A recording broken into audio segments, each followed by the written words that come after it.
Let's talk waiver wire hitters, and we will begin with outfielders. Jorge Soler launched the longest home run in baseball this season on Sunday. He went 2 for 4 with his 11th homer, 478 feet, and he is Scott's top sleeper hitter for this upcoming week, 58% rostered. With 8 games is Jorge Soler.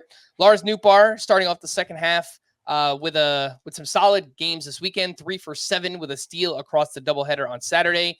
He added his 7th home run on Sunday, and Lawrence Butler continues to hit. He went 2 for 4 with 2 RBI on Friday, 3 for 4 with 3 RBI on Saturday. And so far in July, Lawrence Butler batting .385 with 7 homers, 22 RBI already, and a 1324 OPS. Scott, how would you rank these 3? Maybe just for this upcoming week, and I guess if we're just thinking long-term for the rest of the season. Soler, Nootbaar, and Butler. For the upcoming week, I have Soler and Butler among my 10 sleeper hitters. I don't have Nootbaar among them, so I guess he'd be third. Rest of season, gosh, I'm not sure.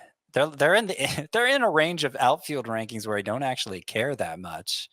Nootbaar feels the safest, particularly in points leagues. Mm-hmm. But I mean, Butler might just be Butler breaking out. He might not be. Like he's the most volatile of these 3, the least proven of these 3. But the 7 homers in 12 games heading into the All-Star break, and then I think it was 3 multi-hit games this weekend. He's sitting against left-handers is Lawrence Butler, so that's something that may hold him back unless he just gets so hot that they start playing him against left-handers. There's only one on the schedule this week, and the Athletics have the second best hitter matchup. So I think if you don't make a play for Butler now, you might not get another chance. And we don't think that with Abraham Toro coming back from the IL that they're going to go away from Lawrence Butler as the leadoff hitter, right? With how good he's been, I think he's going to stick there. So that would keep. I think in Roto, it's clearly Butler just for the upside. He's so tooled up that I want to take a chance on that upside, even if there's a decent chance things go really wrong at some point. Let's talk some other waiver wire hitter decisions. Tyler Stephenson has hit for some power here in July. He went 1 for 2 with his 11th home run on Saturday. He has 5 home runs and a .931 OPS in the month. Tyler Stephenson, 54% rostered. In a one-catcher league, would you guys be all right dropping Sean Murphy for Tyler Stephenson? Sure. Yeah, I think Murphy might be catcher 2 now for the Braves. Mm-hmm. What about Ryan Jeffers for Stevenson? Yeah. I think any of these guys, when you're talking about a low-end catcher 1, just play a hot hand until you find someone to stick with. Yeah. Right. So I assume you do it for David Fry as well. That would be tougher in a categories league. But I do think Stevenson's just going to be the better hitter. Yeah. Zach Neto continues his fine season, 3 for 4 with his 13th home run on Friday. He went 1 for 3 with 2 more steals on Saturday.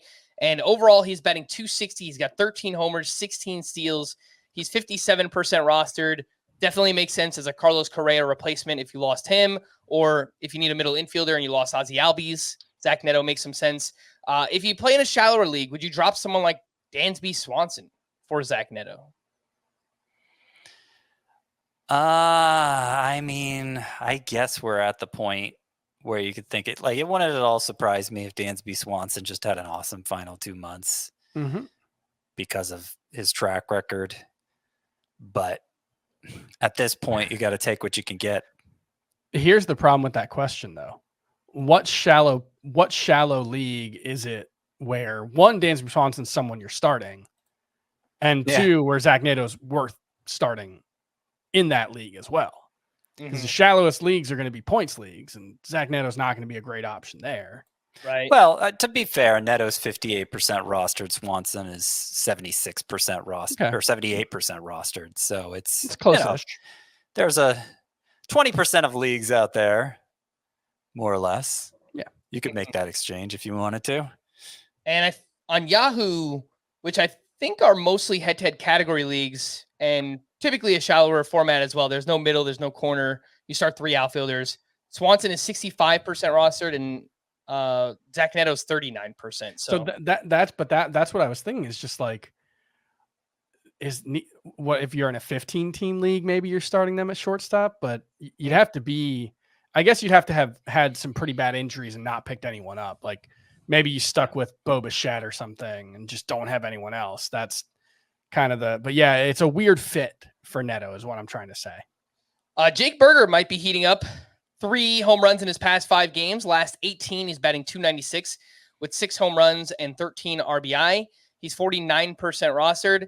I assume Jake Berger would still be behind guys like Michael Busch and Mark Vientos, Colt Keith, names like that, right? Who are also pretty hot right now. Yeah, but it could flip pretty quickly. I think Vientos, I'm going to give the longest leash to of that group. Mm-hmm. But if Busch cools off, which we've certainly seen before, who are some of the other ones you mentioned there? Vientos, Busch, Colt Keith. Noelvi Marte is actually off to a slow start. Yeah. Yeah, I mean, obviously, if it's a shallow league, you probably don't even roster Marte right now. But if it's a deeper league, I might want to hold on to him for the upside, which I think is considerable. Yeah, I think Busch and Keith and Berger, whoever's the hottest hand of that group, is probably the one I'm going to prefer. But they're all hot right now. So I will just note, like, slow start is being really generous for Noelvi Marte. Yeah, he's hitting 171. He's been bad, yeah. He hit 151 in the minors as well. Was it Sunday? He hit a home run one day this weekend. I think it was Sunday. Yeah. But he's been 40 strikeouts to 2 walks in 31 games between the majors and minors so far. It's been real rough. It's been rough for sure. Yep. Again, that was Noelvi Marte. If you need speed in a categories league, Jacob Young picked up 4 steals this weekend. He's up to 24 on the season. Outside of that, it's pretty empty stats. He does chip in some runs scored, but Jacob Young is 34% rostered. Some names in deeper leagues who had some big weekends. Andrew McCutchen, Juan Yepez, Max Schumann, Alec Thomas, Eddie Rosario, and another name if you need speed in a much deeper league, Mike Ciani of the Cardinals. Do any of these names stand out, Chris? Ciani, Eddie Rosario, Alec Thomas, Max Schumann, Juan Yepez, and Andrew McCutchen. I have added Juan Yepez in a few leagues. They're 15 teamers, so it would have to be that deep. But like, this is a guy who has had some interesting minor league numbers, puts the bat on the ball. He's hitting 13 straight games, had 4 multi-hit games in a row sandwiched around the All-Star game, I believe. So he's pretty interesting in a 15-team context. And there is one name that is not listed here, and I don't know why you don't like Victor Robles, but he might actually reasons. He might actually play a decent amount for the Mariners if Julio Rodriguez has to miss some time, and he's showing signs of life. He's got 6 steals in 45 plate appearances, so I added him in 115-team league. Just for speed for the most part, but I think I'd rather take a chance on that than Jacob Young. I don't know. Maybe that's off base, but really, yeah, I think so. I was just bemoaning that I dropped Jacob Young in a 12-team roto league because he had been in kind of a stolen base drought, and I was like, well, what's he good for if he's not going to steal bases? And then he straight out of the break has back-to-back 2 steal games, and yeah, I should have dropped that guy. Could carry you in the category. You know he's going to play for the Nationals.